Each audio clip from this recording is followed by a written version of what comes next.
اور جتنی طاقت اللہ نے دی ہے اپنی جسمانی طاقت کو روزوں میں لگائے.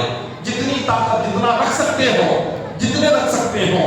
اگر کوئی 10 رکھ سکتے ہو 10 رکھے, کوئی 8 رکھ سکتے ہو 8 رکھے, کوئی 30 روزے رکھ سکتے ہو 30 رکھے. جتنا رکھ سکتے ہو, جتنے زیادہ روزے رکھ سکتے ہو, ماہ رجب کے اتنے زیادہ روزے رکھا کرے. دعا ہے کہ اللہ تبارک و تعالی ہم تمام کو ماہ رجب کے صدقے میں مولا ہمارے صغیرہ کبیرہ گناہوں کو معاف فرمائے. ہم تمام کو مولا کہنے سننے سے بڑھ کر عمل کرنے کی توفیق عطا فرمائے. ہم تمام کی زندگیوں میں اللہ تعالی عبادتوں کی پابندی عطا فرمائے. ہر قسم کی گناہ صغیرہ کبیرہ سے مولا ہم تمام کی حفاظت فرمائے. آمین. و آخر دعوانا الحمدللہ رب العالمین.